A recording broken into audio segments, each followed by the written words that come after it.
The howls of the autumn wind carried no mercy as Delilah Evans stood alone at the edge of the tiny grave, her knuckles white against her black dress, her face hollow with grief that ran deeper than the freshly dug soil before her. Johnson City, Texas, in 1878, was unforgiving to widows and even less kind to women who buried their children. But Delilah had never expected to face this bitter mourning with not a single soul beside her except for him. "Madam," came the quiet, gravel-rough voice to her right. "I'll stand here as long as you need." She didn't look at him, the tall cowboy whose shadow stretched across the little wooden cross bearing the name Sarah Evans. 3 days old, that's all her daughter had been granted in this harsh world. 3 days of struggling breaths before God had called her tiny spirit back. Delilah had met Deacon Turner only yesterday, when he'd found her collapsed outside the doctor's office, clutching her lifeless baby. Now he stood beside her, his hat held respectfully against his chest, while the rest of Johnson City went about its business as though a mother's heart wasn't shattering in the wind.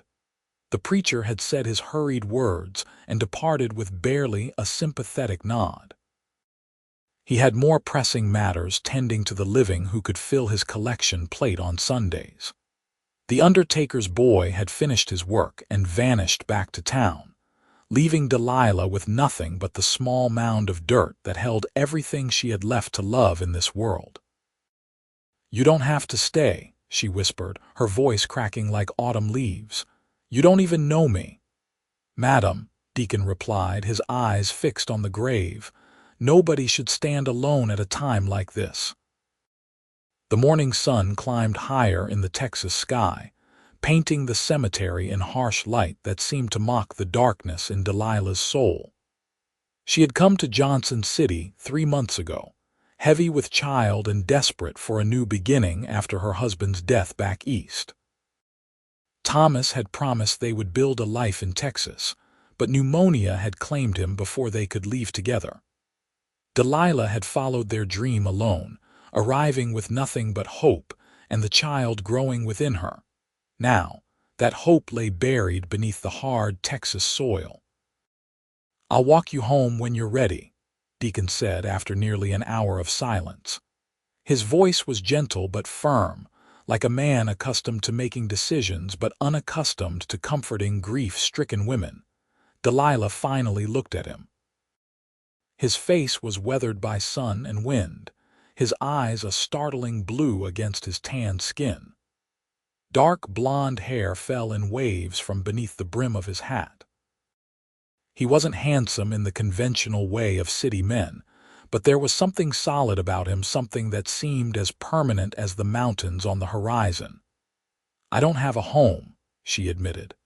"I was staying at Mrs. Wilkins' boarding house, but she made it clear I couldn't stay after." Her voice trailed off. After her baby died.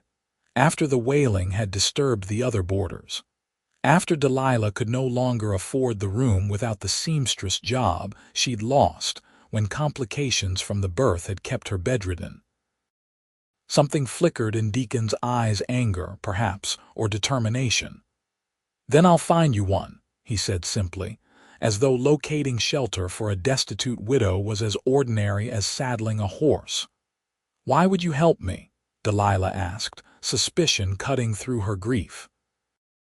In her 23 years, she had learned that men rarely offered assistance without expecting something in return. "Because it's right," he answered, replacing his hat on his head.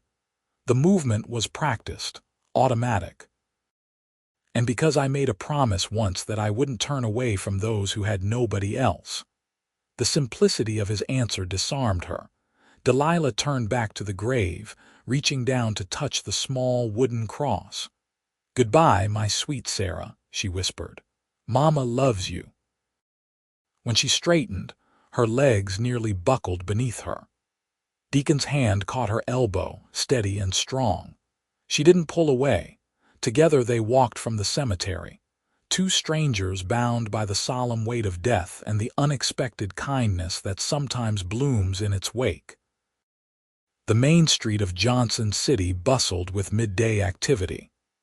Wagons rattled past on the dusty road, and shopkeepers called to potential customers. No one looked twice at the grieving woman and the tall cowboy who guided her carefully through the crowd. Grief was commonplace in the West, a daily companion to those who carved their existence from the unforgiving land. "Miss Evans," Deacon said as they approached the general store, "wait here a moment." He gestured to a wooden bench outside the establishment. Without waiting for her response, he disappeared inside, leaving Delilah alone with her thoughts and the curious glances of passers-by. She kept her eyes downcast, unable to bear the mixture of pity and judgment she knew she would find in the gazes of Johnson City's residents.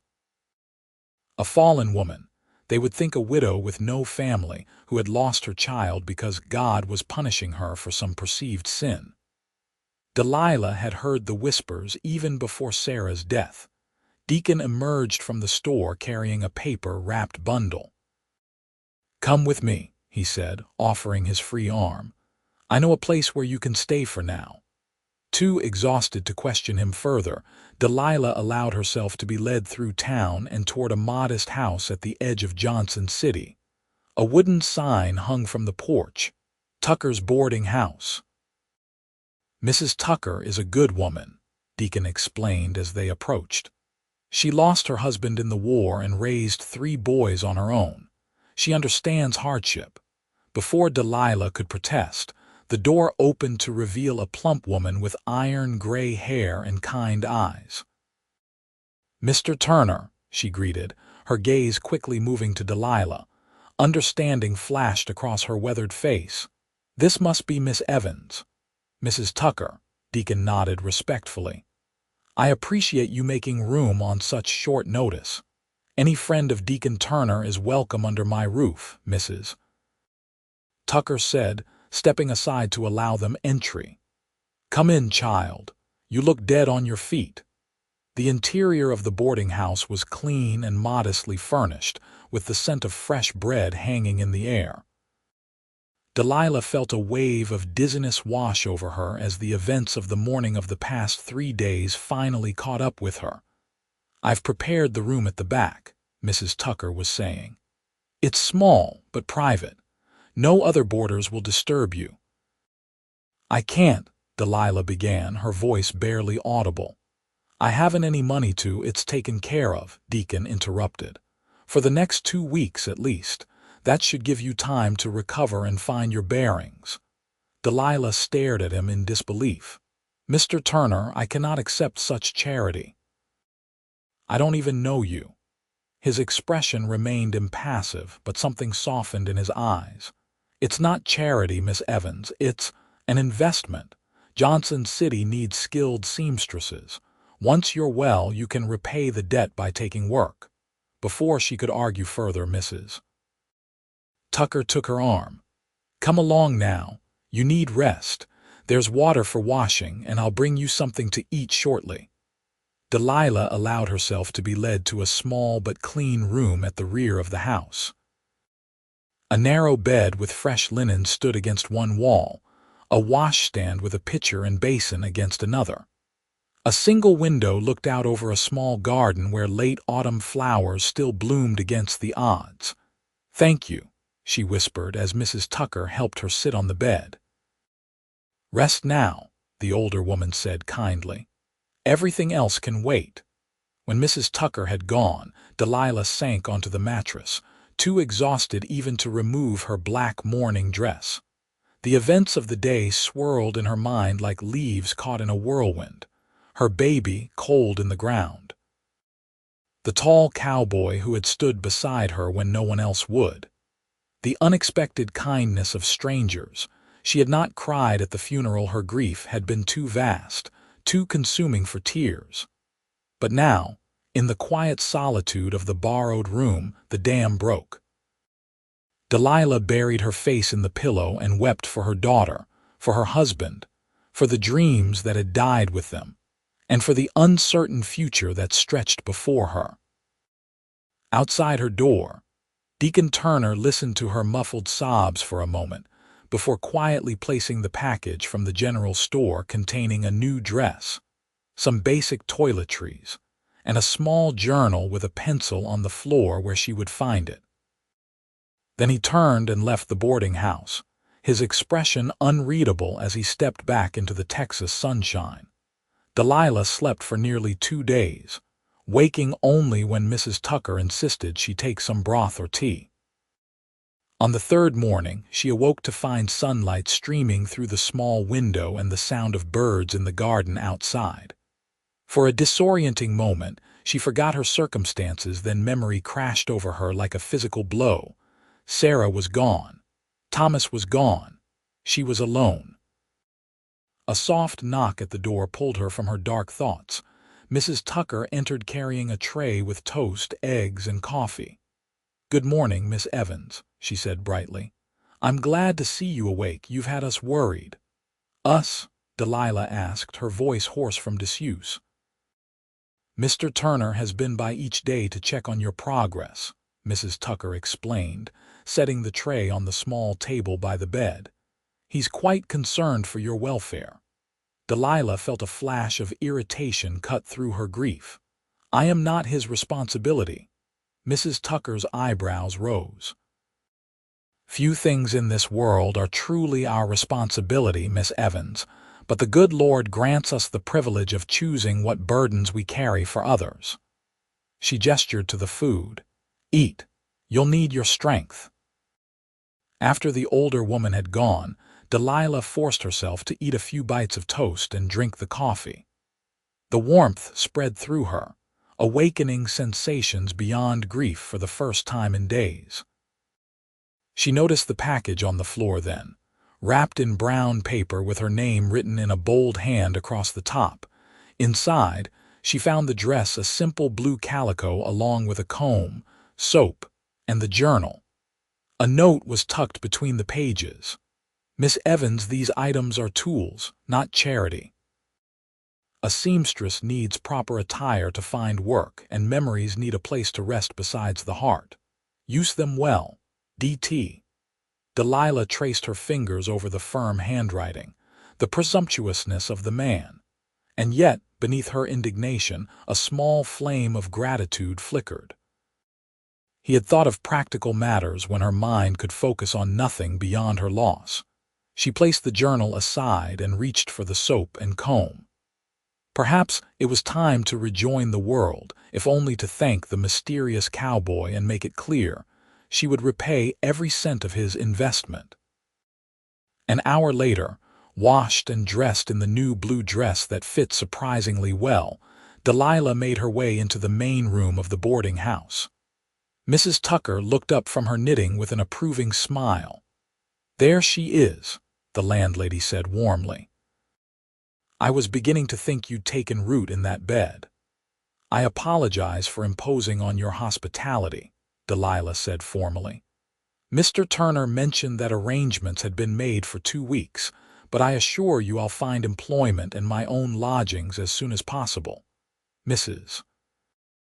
Tucker waved a dismissive hand. "No need to rush, child. Grief takes the time it takes." Her eyes, warm but shrewd, assessed Delilah. "Though I suspect you're the type who heals better with purpose than idle hands." "You're not wrong," Delilah admitted. "Do you know where I might find Mr. Turner?" "I'd like to thank him properly and discuss repayment terms." "He's likely at the Turner Ranch about 3 miles west of town," Mrs. Tucker replied. "Or you might catch him at Holloway's Mercantile. He often stops there when he comes to town." Delilah nodded her thanks. "I believe I'll walk into town. The fresh air might do me good." "Take a shawl," Mrs. Tucker advised. "November winds have teeth in these parts."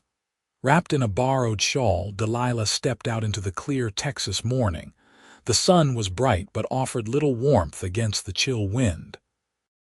Johnson City looked different somehow, or perhaps it was Delilah herself who had changed. Death had a way of altering one's perspective, of making the ordinary seem simultaneously more precious and more trivial.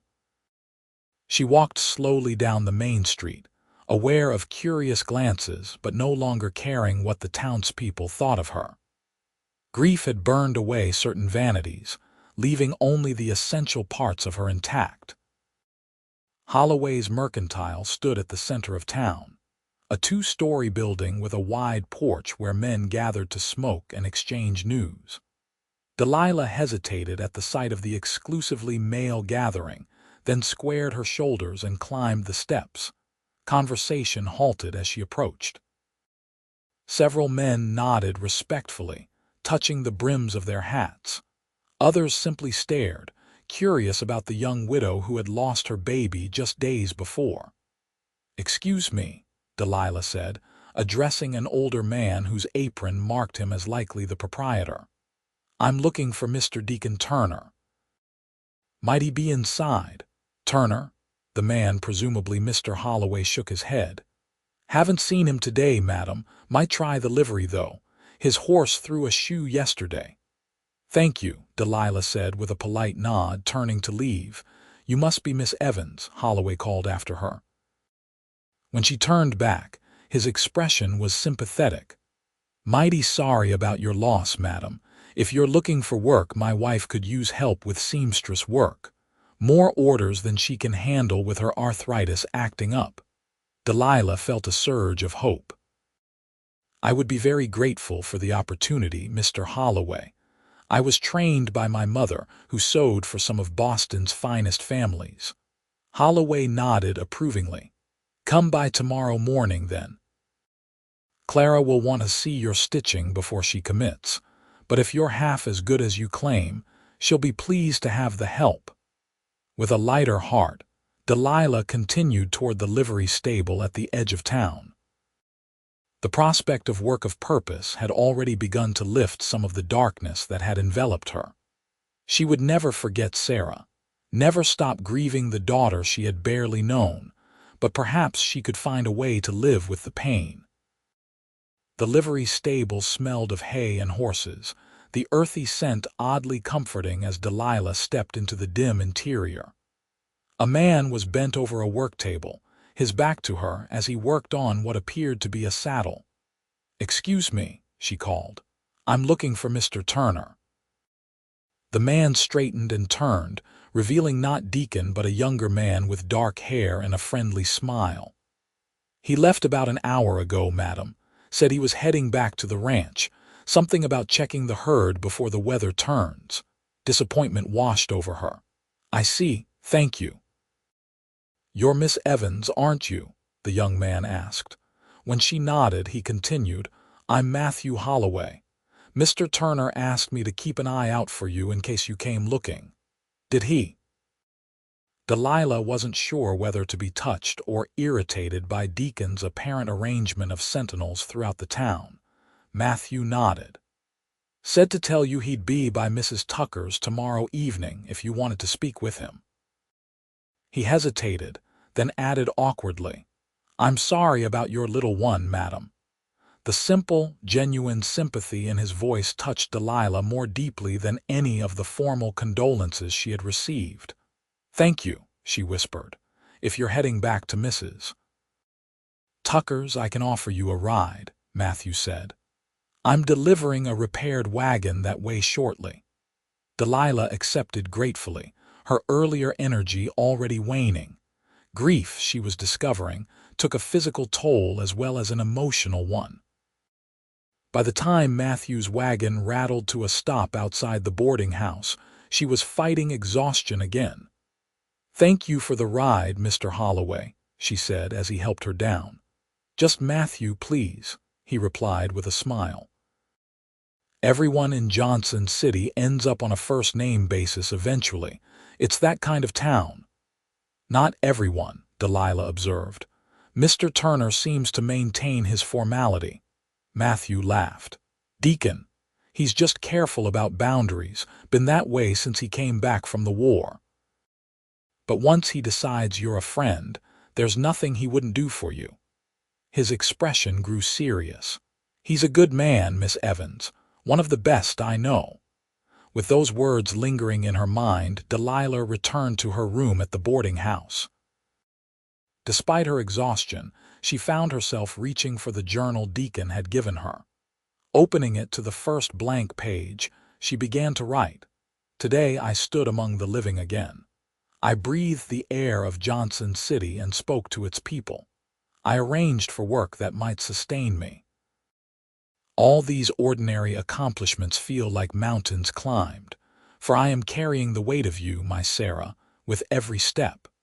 I wonder if I will ever move through the world lightly again.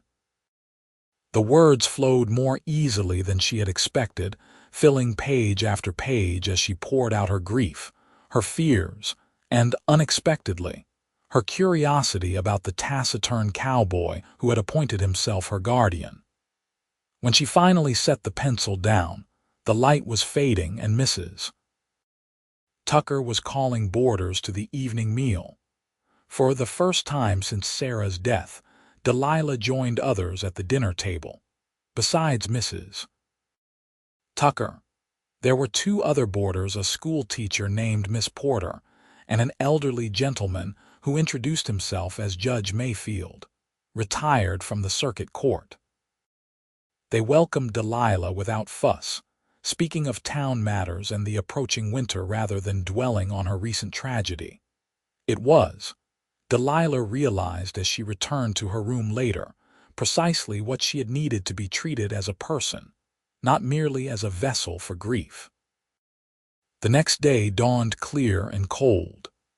Delilah dressed carefully in her blue dress, pinned her dark hair neatly, and made her way to Holloway's Mercantile for her meeting with Clara Holloway.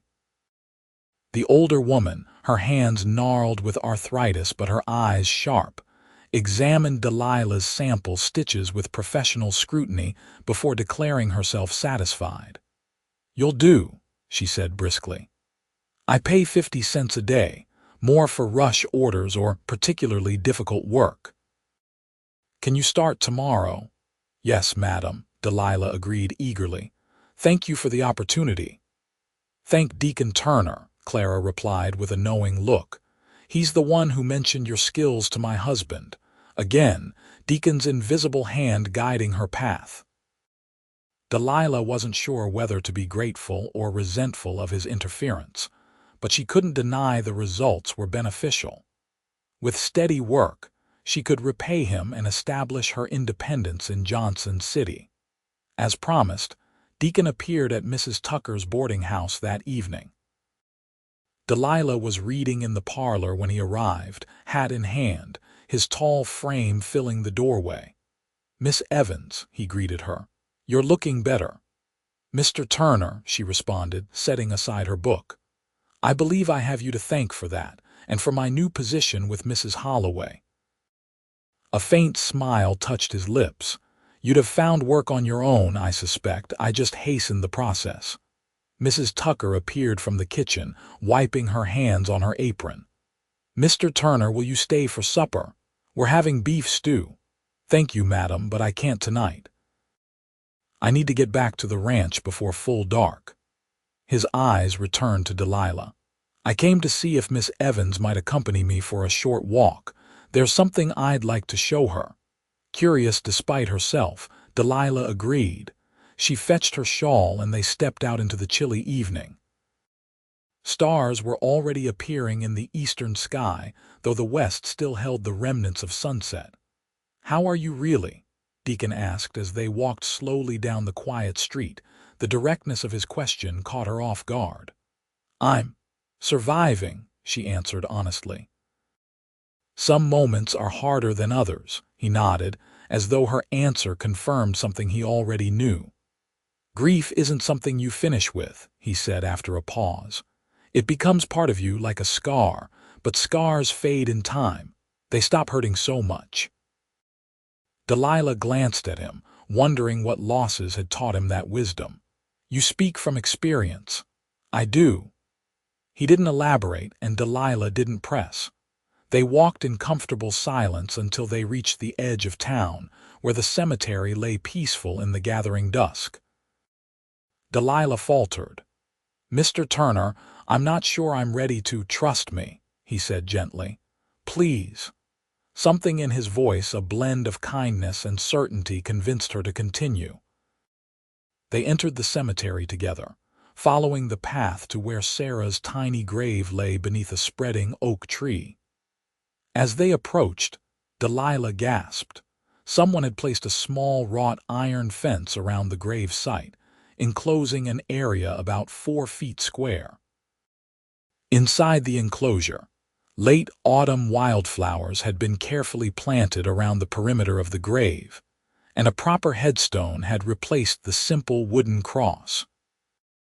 The stone, small but beautifully carved, read, "Sarah Evans' beloved daughter, October 26, October 29, 1878, sleep sweet little angel." Tears filled Delilah's eyes as she took in the transformation. "How?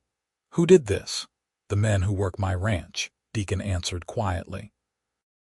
"And a few others from town. Matthew Holloway made the fence. Judge Mayfield ordered the stone from Austin. But why would they do this for a stranger's child?" Deacon's eyes, silver blue in the fading light, held her steadily.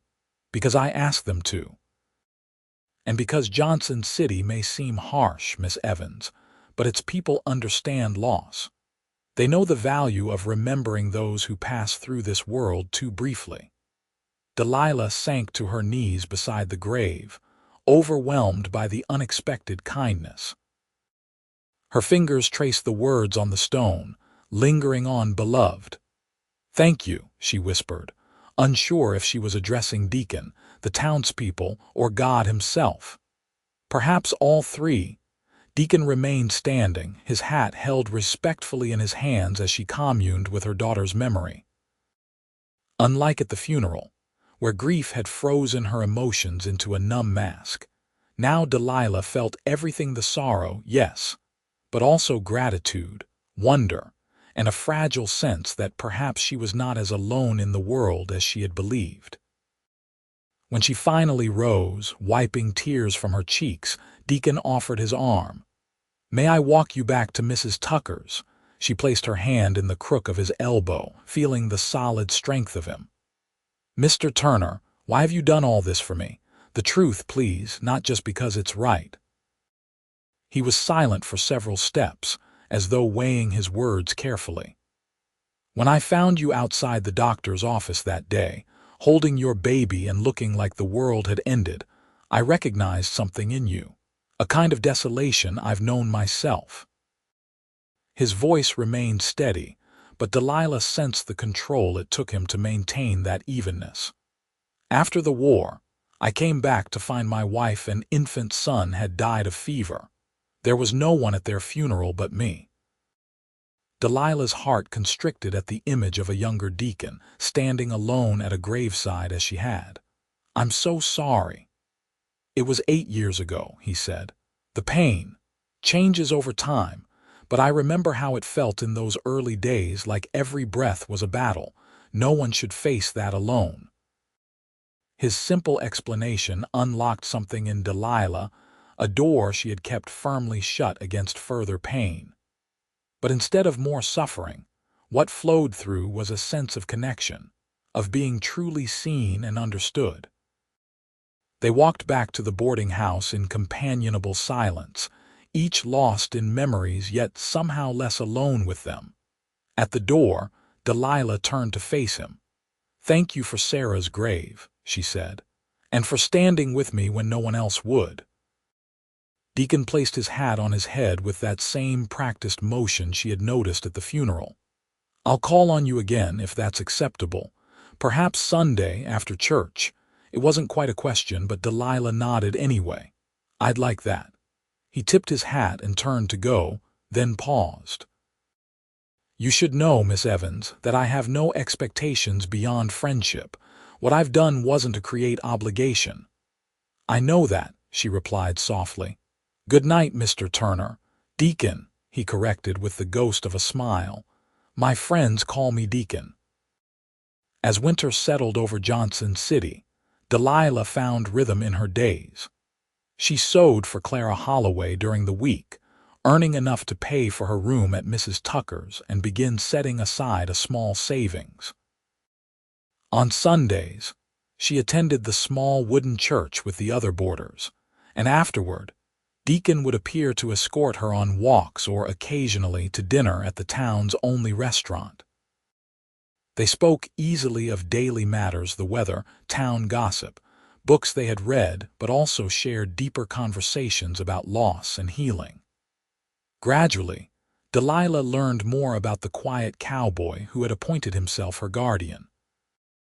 He had fought for the Confederacy, though he claimed no great loyalty to the cause. Texas seceded, and I was a Texan, he explained simply. After the war and the loss of his family, he had thrown himself into rebuilding the ranch he had inherited from his father, turning it into one of the most prosperous operations in the county. "You must have other family," Delilah said one crisp December afternoon as they walked along the creek that ran behind the town. "Parents? Siblings?" "My parents are gone," Deacon replied. "Father died before the war, mother during it. I had a brother, Daniel, but he fell at Shiloh." His tone was matter-of-fact, but Delilah had learned to read the subtle signs of his emotions, the slight tightening around his eyes, the almost imperceptible tension in his jaw. "What about you? Surely someone in Boston would have helped you after your husband died." Delilah shook her head. "My parents disowned me when I married Thomas. He was beneath my station, according to them a clerk with ambitions but no fortune or family connections. I have no siblings, and Thomas's family blamed me when he fell ill." She sighed, her breath visible in the cold air. "Coming to Texas was my only option." "And now," Deacon asked, "do you regret your decision?" She considered the question seriously. "I regret that Sarah didn't live. I regret that Thomas never saw the land he dreamed of. But no, I don't regret coming here." She glanced at him. "I've found kindness I didn't expect." Something shifted in Deacon's expression, a softening, a vulnerability quickly masked. He cleared his throat. "Mrs. Tucker mentioned you're becoming quite popular with her other boarders. Judge Mayfield speaks highly of your conversation." Delilah laughed. "The judge enjoys having someone new to share his courtroom stories with, and Miss Porter is teaching me to play chess in the evenings." "A full life, then," Deacon observed. "Not full," she corrected gently, "but no longer empty." Christmas approached, bringing festive preparations to Johnson City. Holloway's Mercantile was bedecked with pine boughs and red ribbons, and even the saloon hung a wreath on its swinging doors. For Delilah, the holiday carried mixed emotions. Her first without Thomas, without the baby they had anticipated celebrating with, but also her first in a community that had, unexpectedly, begun to feel like home. Mrs. Tucker insisted on a proper Christmas dinner for her boarders and invited Deacon to join them. To Delilah's surprise, he accepted. On Christmas Day, he arrived wearing a clean black suit instead of his usual ranch clothes, his hair neatly trimmed, bearing gifts for everyone at the table: tobacco for Judge Mayfield, a fine fountain pen for Miss Porter, a new shawl for Mrs. Tucker, and for Delilah, a small wooden box. When the others had exclaimed over their presents and moved to the parlor for music, Delilah remained at the table, examining the box. It was beautifully crafted of polished cedar with a delicate rose carved into the lid. "Open it," Deacon encouraged, his voice low. Inside, nestled on a bed of velvet, lay a silver locket on a fine chain. Delilah lifted it carefully, opening the clasp to find it empty. "I didn't presume to know what you might want to keep inside," Deacon explained. "But I thought, memories need a place besides the heart sometimes."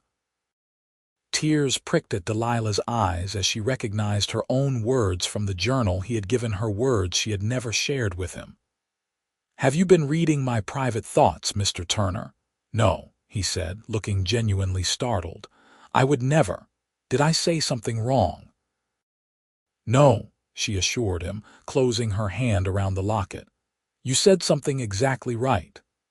She hesitated, then added, "I have something for you as well, though it seems humble in comparison." From her pocket, she withdrew a small package wrapped in brown paper and tied with string.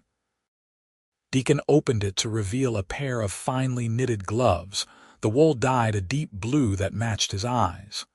"I noticed your old ones were worn through," Delilah explained. "These should be warmer." Deacon pulled one on, testing the fit. "Perfect," he said, his voice rougher than usual. "Thank you, Delilah." It was the first time he had used her given name, and the sound of it in his deep voice sent an unexpected warmth through her. "You're welcome, Deacon." Something changed between them that Christmas day. A boundary crossed, a distance shortened. As winter deepened, their Sunday walks became more frequent meetings. Deacon found reasons to come to town several times a week, often appearing at Holloway's Mercantile near closing time to escort Delilah back to Mrs. Tucker's. Sometimes they would stop at the small cafe for coffee and pie, talking until the proprietor began pointedly cleaning tables around them. The townspeople noticed, of course. Johnson City was too small for any relationship to go unremarked. Delilah overheard whispers as she worked, some approving, others less so. Too soon after her baby, some said. Still in mourning for her husband, others pointed out, but there were kinder voices too. Turner's been alone too long. They both deserve happiness. Delilah wasn't sure what name to give to the bond forming between them. Friendship, certainly, but increasingly something more, something that made her pulse quicken when she glimpsed his tall figure through the shop window. Something that kept her awake at night, remembering the timbre of his laugh, or the way his eyes crinkled at the corners when he smiled. "Are you being courted by Mr. Turner?" Miss Porter asked bluntly one evening as they sat before the fire in Mrs. Tucker's parlor. Delilah's cheeks flushed. "We're friends." "MMM," the schoolteacher replied skeptically. "Friends who look at each other the way you two do. And how is that?" "Like you're both starving and the other is a feast." Miss Porter's eyes twinkled with mischief. "It's quite romantic, actually." "Rebecca," Delilah protested, though she couldn't help smiling at the description. "It's not. We haven't. He hasn't declared any intentions." "He doesn't need to declare them," Miss Porter said wisely. "They're written all over his face whenever you enter a room." The conversation left Delilah unsettled, examining her own feelings with new scrutiny. Was she ready for such emotions? It had been less than a year since Thomas's death, only 3 months since Sarah's. Was it disloyal to feel this quickening of her heart for another man? That night, she took out the journal Deacon had given her and wrote honestly about her confusion, her guilt, and the unexpected joy she found in his company. Writing clarified her thoughts, as it often did. Thomas would not have wanted her to live in perpetual mourning. He had loved life too much for that. And Sarah, tiny Sarah, who had barely tasted life, surely she would not begrudge her mother a chance at happiness. February arrived with unexpected warmth, a false spring that coaxed early wildflowers from the Texas soil. On a particularly mild Sunday, Deacon suggested they ride out to see his ranch. "I've been telling you about it for months," he said. "I thought you might like to see it for yourself." Delilah agreed eagerly. After nearly 4 months in Johnson City, she had ventured little beyond the town limits. The prospect of open country appealed to her restless spirit. Deacon arrived at Mrs. Tucker's with 2 horses, his own sturdy gelding, and a gentle mare borrowed from a neighbor. Delilah, who had ridden occasionally in her youth, but rarely since her marriage, mounted with only a little assistance, arranging her skirts modestly over the side saddle. They rode west from town, following a well-traveled road that wound through rolling hills covered with winter-brown grass and scattered oak trees. As they crested a particularly high rise, Deacon reined his horse to a stop. "There it is," he said, gesturing toward the valley below. Turner Ranch. Delilah caught her breath at the view. The ranch spread across the valley like a small village, a large two-story house painted white with a wide porch, several barns and outbuildings, corrals where cattle and horses grazed, and beyond them, pastures that stretched to the horizon. "It's beautiful," she said sincerely. "You've built all this yourself." "Restored it more accurately," Deacon replied. "My grandfather established the ranch in '32 after Texas opened to American settlers. My father expanded it. The war and the years after were hard, but we've recovered." There was justifiable pride in his voice as he added, "Last year was our best yet." They continued down into the valley, where Deacon gave Delilah a tour of the operations, the breeding program he had established for both cattle and horses, the improvements he had made to irrigation systems, the orchards he had planted on the eastern slope. Everywhere they went, ranch hands tipped their hats respectfully, eyeing Delilah with undisguised curiosity. "You're the first woman I've brought here," Deacon explained when she mentioned the attention. "They're wondering if you're just a friend or something more."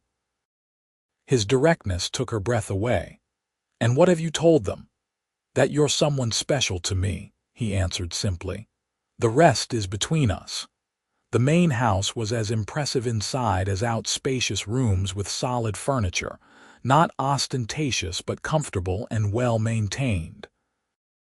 A housekeeper, Mrs. Grayson, had prepared lunch for them, served in a dining room overlooking gardens that would be spectacular in spring. "You live here alone?" Delilah asked as they ate. "Besides Mrs. Grayson and the ranch hands, I mean." "I do." Deacon's expression was unreadable. "It's too much house for one man, I know, but I've never been able to bring myself to move to smaller quarters." "Because of your wife and son," Delilah guessed softly. "Their memories are here," he nodded. "Catherine chose most of the furnishings. James was born in the upstairs bedroom." His eyes met hers across the table. "But lately, I've been thinking it's time to create new memories here." The implication hung in the air between them, neither acknowledged nor denied. After lunch, Deacon showed her the library, a room lined with bookshelves and furnished with comfortable chairs near the fireplace. "My sanctuary," he explained.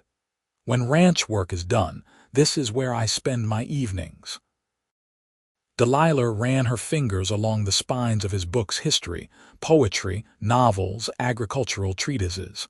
"You're well read for a cowboy," she teased. "Rancher," he corrected with a smile. "And winter nights are long in Texas." As the afternoon waned, they rode back toward town. The false spring had retreated, and a chill wind blew from the north, promising colder days ahead. Delilah found herself reluctant for the day to end, reluctant to return to her small room at Mrs. Tucker's after experiencing the spaciousness and beauty of Turner Ranch. "What are you thinking?" Deacon asked as they approached the outskirts of Johnson City. "You've gone quiet." "I was thinking about how life takes unexpected turns," she answered. 6 months ago, I arrived here alone and pregnant, certain my future held only struggle. 3 months ago, I buried my daughter, believing I had nothing left to live for." She looked at him, finding his eyes already on her. "Now I find myself looking forward to tomorrow, to next week, even to next year." Deacon's expression softened. "Is that so surprising?" "Yes," she admitted. "And a little frightening." "Why frightening?" "Because hope makes us vulnerable," Delilah said. "Because I've lost so much already, and the thought of caring for someone new." She trailed off, unable to articulate the complicated mix of desire and fear she felt. Deacon guided his horse closer to hers, reaching across the space between them to take her hand. "Delilah," he said, her name like a prayer on his lips, "I have something to ask you, but I don't want to rush you. When you're ready, truly ready, will you tell me?" She understood his meaning immediately. Her heart thundered in her chest as she nodded. "I will." They continued to town in silence, but it was a silence filled with promise rather than emptiness. At Mrs. Tucker's door, Deacon helped her dismount, his hands lingering at her waist a moment longer than necessary. "Thank you for today," Delilah said. "For showing me your home." "Thank you for coming," he replied. Then, with a formal bow that contrasted with the warmth in his eyes, he added, "Until Wednesday, Miss Evans." She watched him ride away, leading the mare behind his gelding, his straight back and broad shoulders silhouetted against the setting sun. Only when he had disappeared from view did she realize she was clutching the silver locket he had given her for Christmas, the locket that now contained a tiny lock of Sarah's hair and a pressed flower from her grave. March roared in like the proverbial lion, bringing storms that swelled the creek to flooding and kept most of Johnson City's residents indoors. Delilah continued her work at Holloway's Mercantile, though customers were few on the worst days. Deacon's visits became less frequent, as the ranch demanded his attention during the difficult weather. "Spring calving is always challenging," he explained during a brief visit between storms, "but this year's particularly hard with the flooding." "You look exhausted," Delilah observed, noting the dark circles under his eyes and the new lines etched around his mouth. "I've had worse," he dismissed her concern. "But I wanted to make sure you were all right here in town. The creek's rising again, and if it breaches the banks by the cemetery." Understanding dawned. "Sarah's grave," she breathed. "Do you think it will be affected?" "Probably not," he reassured her. "We placed it on high ground for a reason, but I've had the men reinforce the area around it, just in case." The thoughtfulness of his concern touched her deeply. "Thank you for thinking of her." "I always do," he said simply. "She's part of you." 3 weeks into March, the storms finally broke, leaving Johnson City muddy but intact. The cemetery had indeed been spared the worst of the flooding, though the road leading to it was nearly impassable. As soon as the way was clear enough, Delilah visited Sarah's grave, finding the wildflowers Deacon had planted beginning to bloom again after their winter dormancy. She knelt beside the small headstone, clearing away debris left by the storms. "Hello, my sweet girl," she murmured. "I've missed our talks." For months, Delilah had come here regularly, speaking to her daughter about her day, her thoughts, her growing feelings for Deacon. It had felt strange at first, talking to a stone, but over time it had become a comfort, a way to maintain her connection to the child she had known so briefly. "I think I'm ready, Sarah," she said softly. "Ready to tell him what he wants to hear, what I want to say." She traced the carved letters of her daughter's name. "I'll always love you. Nothing will ever change that, but I think there's room in my heart for more love, for a different kind." As she spoke, she became aware of a presence behind her. Turning, she found Deacon standing a few yards away, hat in hand, his expression a mixture of hope and uncertainty. "I didn't mean to intrude," he said quietly. "I came to check the drainage. I didn't know you were here." Delilah rose to her feet, brushing dirt from her skirts. "How long have you been standing there?" "Long enough," he admitted. "I can go if you'd prefer privacy." "No," she said, surprising herself with the firmness of her tone. "No, stay, please." He approached slowly, coming to stand beside her at the grave. They remained silent for a long moment, both looking down at the small headstone with its simple inscription. "I've been thinking," Delilah said at last, "about what you asked me, about being ready." Deacon's posture stiffened slightly, though his expression remained carefully neutral. "And I think I am," she said, turning to face him fully. "Ready, that is." The hope in his eyes kindled into something brighter. "Are you certain? I don't want you to feel pressured or to think that this is something you must do to repay my help." "Deacon," Delilah said gently, "do you really believe I would agree to marry you out of obligation?" His eyes widened. "Marry me? I haven't asked that question yet." A blush heated Delilah's cheeks. "Oh, I assumed. That is, I thought." A slow smile spread across Deacon's face, the most unguarded expression she had seen from him. "I was planning to ask. I have been for weeks. I just wanted to be sure you were ready to hear it." "Well," she said, her embarrassment fading into amusement, "now you know." Deacon shook his head, chuckling. "This isn't how I imagined this moment." He glanced down at Sarah's grave, then back to Delilah. "But perhaps it's fitting, in a way, to begin our future here with acknowledgement of the past." He took her hands in his expression growing serious again. "Delilah Evans, I have loved you since the day I found you outside the doctor's office, though I didn't recognize it then. I thought I was simply offering help to someone who needed it, but each day since has shown me that what I feel is far more than compassion or duty." His voice deepened with emotion. "You've brought light back into a life that had grown dark and solitary. You've reminded me what it means to care about tomorrow. Will you do me the honor of becoming my wife?" Tears filled Delilah's eyes, not the bitter tears of grief she had known too well, but tears of a joy she had never expected to feel again. "Yes," she whispered. "Yes, I will marry you." Deacon released her hands only to cup her face gently between his palms. "May I?" he asked, his gaze dropping to her lips. In answer, Delilah rose on tiptoe and pressed her mouth to his. The kiss was tentative at first, both of them hesitant after years of loneliness, but quickly deepened into something more urgent, a promise, a claiming, a coming home. When they finally broke apart, Deacon rested his forehead against hers. "I have a ring," he said breathlessly. "Back at the ranch. It was my grandmother's. I've had it cleaned and sized for you, but I didn't bring it today because I wasn't planning to ask yet." Delilah laughed, the sound of pure happiness echoing in the quiet cemetery.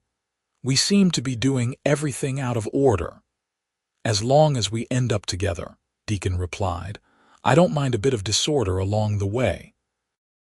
Hand in hand, they walked from the cemetery, leaving behind the tiny grave with its blooming flowers, but carrying its memory with them as they stepped toward a future neither had imagined possible 6 months before. News of their engagement spread through Johnson City like wildfire. Most reactions were positive. Mrs. Tucker wept happy tears and immediately began planning what dishes to prepare for the wedding feast. Judge Mayfield offered to perform the ceremony, and Clara Holloway insisted on creating Delilah's wedding dress as a gift. But there were cooler responses to whispers about indecent haste and forgetting her dead husband too quickly. "Pay them no mind," Deacon advised when Delilah mentioned the gossip. "People who haven't known loss have no right to judge how others heal from it." They set the wedding date for early May, when the spring wildflowers would be at their peak, and the weather reliable enough for an outdoor celebration at Turner Ranch. Delilah continued working at Holloway's Mercantile, setting aside her earnings for her trousseau, though Deacon insisted she needed to bring nothing to their marriage but herself. "The ranch has everything we could need," he told her, "and what it doesn't, we'll acquire together." April arrived with perfect spring weather, warm days, cool nights, and abundant sunshine that coaxed explosions of bluebonnets, Indian paintbrush, and primrose across the Texas hills. Delilah visited Sarah's grave regularly, sometimes with Deacon, sometimes alone, always finding fresh evidence of care: weeded flower beds, the iron fence kept free of rust, occasionally small tokens left by townsfolk who had heard their story. "It seems our daughter has become something of a symbol to Johnson City," Delilah remarked one evening as she and Deacon sat on Mrs. Tucker's porch. "A reminder of both fragility and resilience." Deacon's hand tightened around hers at the words, "our daughter." He had never pressed Delilah about Sarah's father, about Thomas, but she knew he understood the significance of her including him in that relationship. "People need such reminders," he said. "Life can be harsh here. It helps to have visible signs of beauty arising from sorrow." The wedding day dawned clear and perfect, as though nature itself approved of their union. Mrs. Tucker and Miss Porter helped Delilah dress in the beautiful gown. Clara Holloway had created ivory satin with delicate lace at the collar and cuffs, simple yet elegant, befitting a woman marrying for the second time but still celebrating a joyous occasion. "Something borrowed," Mrs. Tucker said, fastening a pearl comb in Delilah's dark hair. "It was my mother's." "Something blue," added Miss Porter, presenting a garter of blue ribbon. Delilah touched the silver locket at her throat. "And something to remind me of those who can't be here today." The ceremony took place on the lawn of Turner Ranch, beneath a massive oak tree that Deacon had decorated with ribbons and lanterns. Nearly everyone from Johnson City attended, along with neighboring ranchers and their families. Judge Mayfield performed the ceremony with surprising tenderness, speaking of second chances and the courage it took to open one's heart after loss.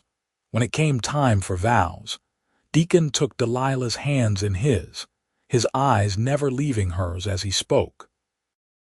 "Delilah, I promise to cherish you all the days of my life, to honor your past while building our future, to stand beside you in joy and in sorrow as I stood beside you when we first met, to remember that love is not diminished by having been given before, but strengthened by the wisdom grief teaches. This is my solemn vow." Tears slipped down Delilah's cheeks as she responded, "Deacon, I promise to walk beside you through whatever life brings us, to fill this house with laughter and love, to honor your kindness by extending it to others, to remember always that happiness is sweeter for having known its absence. This is my solemn vow." Judge Mayfield pronounced them husband and wife, and Deacon kissed her with a tenderness that made the assembled guests sigh with appreciation. The celebration continued into the evening, with food and dancing, stories and laughter. As darkness fell, lanterns illuminated the yard and a fiddler played sweet, melancholy tunes that spoke of love and longing satisfied. "Happy?" Deacon asked as they danced beneath the stars. "More than I believed possible," Delilah answered, resting her head against his chest. "Though a part of me still feels I should apologize to Thomas." "Don't," Deacon said gently. "If he loved you, he would want this for you, just as Catherine would want it for me." When the last guests had departed and the ranch hands had retired to their quarters, Deacon led Delilah into what was now their home. He had redecorated the master bedroom for her arrival, new curtains, a fresh quilt on the bed, vases of wildflowers on every surface. "I wanted it to feel like yours," he explained, "not like you were stepping into another woman's place." The thoughtfulness of the gesture brought fresh tears to Delilah's eyes. "It's perfect," she whispered, "all of it." That night, as they came together as husband and wife, Delilah discovered that intimacy could be a kind of healing, that in Deacon's arms she found not just physical pleasure but a deeper sense of belonging, of having found her place in the world again.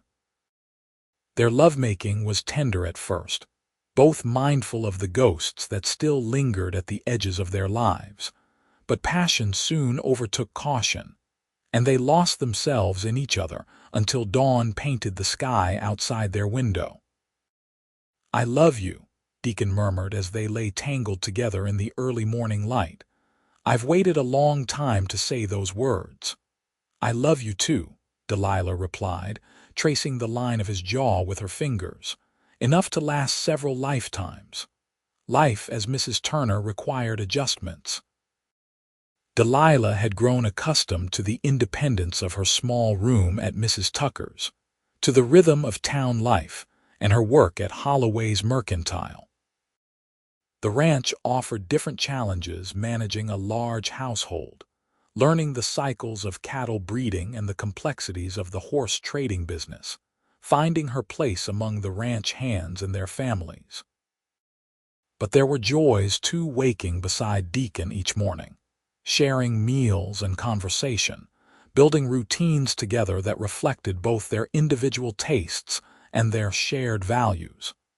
Delilah planted a vegetative garden near the house and expanded the flower beds. She converted an unused bedroom into a sewing room where she continued to accept commissions from Clara Holloway. She learned to ride astride rather than side saddle, accompanying Deacon on his rounds of the property whenever weather permitted.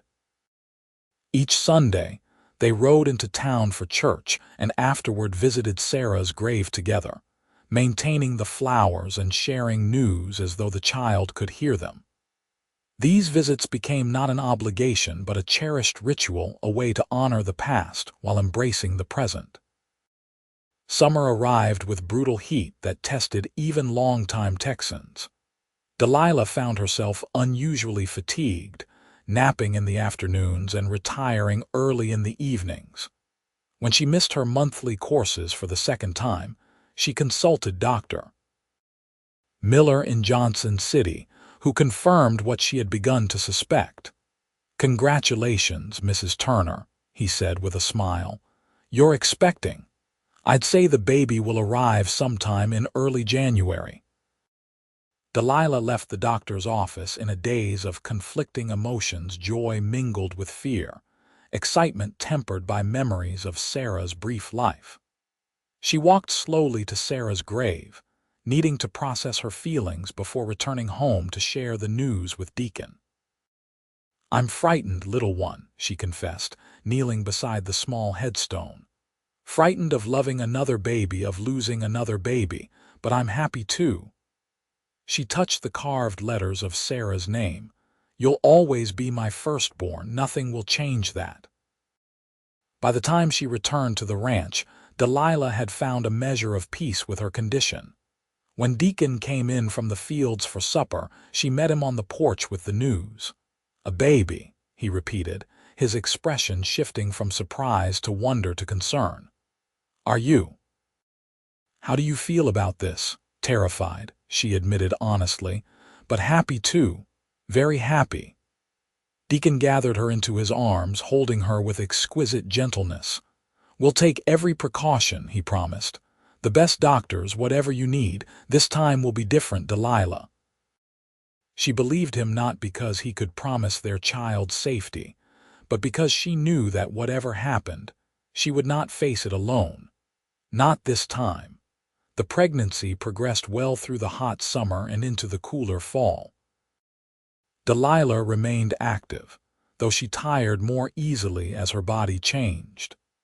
Deacon was attentive without being smothering, ensuring she had help with household tasks, but never suggesting she was incapable or fragile. As her belly swelled, Delilah found herself talking to this new child as she had to Sarah, telling stories, sharing hopes, singing lullabies. But she was careful not to make promises. Life had taught her the danger of certainty. December brought an unusually cold spell that transformed the Texas landscape into a frozen wonderland. Delilah, now in her 8th month, spent most days indoors, preparing the nursery and sewing tiny garments. She and Deacon had agreed not to decorate the room too elaborately before the birth, a superstition neither would acknowledge but both observed. "Boy or girl, what do you think?"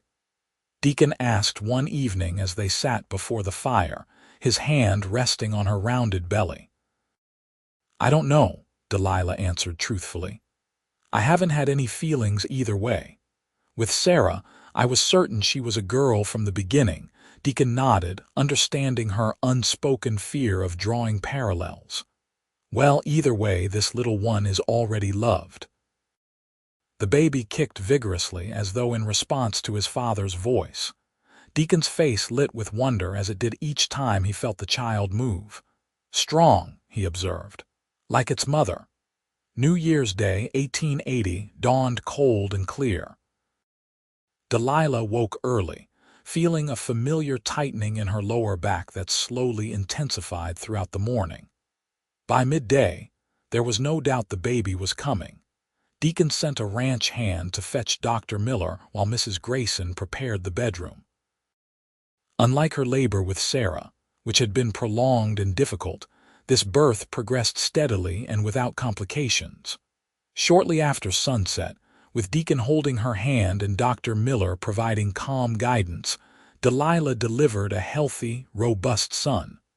"A boy, Doctor," Miller announced, placing the squalling infant on Delilah's chest.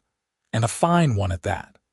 Delilah gazed down at her son's red, angry face, overcome with love and relief so profound she could barely speak. "Hello, little one," she whispered. "We've been waiting for you." Deacon leaned down to press his lips to her forehead, then gently touched his son's tiny hand. "He's perfect," he said, his voice thick with emotion. "Absolutely perfect." They named him Thomas Deacon Turner, honoring both Delilah's first husband and the child's father. Unlike Sarah, who had been quiet and struggled to nurse, young Thomas had a healthy appetite and a powerful set of lungs that he exercised frequently. His arrival transformed Turner Ranch, filling the once quiet house with the rhythms of infant care, midnight feedings, lullabies, the constant vigilance of new parents. When Thomas was a month old, Delilah and Deacon bundled him warmly and took him to visit his sister's grave. The day was cold but sunny, the cemetery peaceful under a thin blanket of rare Texas snow. "Sarah," Delilah said softly, holding her son so that had she been able his sister might have seen his face. "This is your brother, Thomas. I wish you could have known each other." Deacon stood with his arm around his wife's shoulders, watching as she introduced their children across the divide between life and death. There were tears on her cheeks, but they were gentle tears, the kind that cleanse rather than wound. "She knows," he said quietly. "Somehow, I believe she knows." Spring came again to Johnson City, turning the hills green and bringing the wildflowers back to Sarah's grave. Thomas grew rapidly, a healthy, happy baby with his father's blue eyes and his mother's dark hair. Delilah found that motherhood the second time was different, still filled with wonder and worry, but tempered by experience and supported by the unwavering presence of her husband. On the first anniversary of their wedding, Deacon presented Delilah with a gift, a painting he had commissioned from an artist in Austin, based on the daguerreotype she had of newborn Sarah. The likeness was remarkable, capturing the delicate features Delilah had feared she might forget as time passed. "So we can always remember her," Deacon said as Delilah wept in gratitude. "So Thomas will know his sister's face." They hung the portrait in the nursery, where Thomas could see it daily. As he grew older and began to speak, Sawa was among his first words, the name of a sister he would never meet, but whose story would always be part of his own. Time passed as it must. The Turner Ranch prospered and the family grew. A daughter, Catherine, arrived 2 years after Thomas, followed by another son, James, 2 years later. Each child was precious, each unique, each loved completely but never at the expense of Sarah's memory. Every Sunday, the family visited the small grave with its wrought iron fence and flourishing wildflowers. As the children grew old enough to understand, Delilah and Deacon shared Sarah's story with them, not as a tragedy to be feared, but as a reminder of how love persists beyond the boundaries of life and death. On one such Sunday, as they were leaving the cemetery, 6-year-old Thomas asked a question that caught Delilah by surprise. "Mama, are you sad that Sarah died?" Delilah considered her answer carefully, aware of all 3 children watching her intently. "Yes," she said honestly. "I will always carry some sadness for the life she didn't get to live, But I'm also grateful. Grateful that she died, Catherine asked, confused. No, sweetheart. Grateful that she lived, even if it was only for a few days. Grateful that she brought your father into my life. Without Sarah, I might never have known him. And without him, I wouldn't have you three. Deacon, who had been walking slightly ahead with James on his shoulders, turned back to meet her gaze. The look that passed between them held years of shared understanding of grief transformed but not forgotten, of love that had grown from the most unlikely beginnings. Later that night, after the children were asleep, Deacon found Delilah on the porch, looking out at the star-filled Texas sky. "You were quiet at supper," he observed, settling into the chair beside hers. "Thomas's question bothered you." "Not bothered," she corrected. "It made me reflect on everything that's happened, on how different my life is from what I imagined when I first came to Johnson City." Deacon reached for her hand, his touch as reassuring now as it had been that day at the cemetery when she stood alone at her baby's funeral. "Regrets?" he asked quietly. Delilah squeezed his fingers. "Not one," she answered truthfully. "Grief, yes, sadness for what might have been, but no regrets." "Nor I," Deacon said. "Though sometimes I still marvel at how it all unfolded. That day I found you outside the doctor's office. I had no intention of going to town at all. A last-minute decision to check on a shipment of supplies." "Providence," Delilah murmured. "Perhaps," Deacon agreed. "Or perhaps just the way love finds us when we least expect it, but most need it." They sat in comfortable silence, watching as a shooting star traced a brilliant arc across the heavens. Delilah made a wish not for anything she lacked, but in gratitude for everything she had found. A family, a home, a love that had begun in grief but blossomed into joy. In the quiet house behind them, 3 children slept peacefully, secure in the knowledge of their parents' love. And in the small cemetery in Johnson City, wildflowers bloomed on a tiny grave, a reminder of the brief life that had brought an unlikely cowboy to stand beside a grieving mother until she could leave, never knowing that in doing so, he was finding his way home.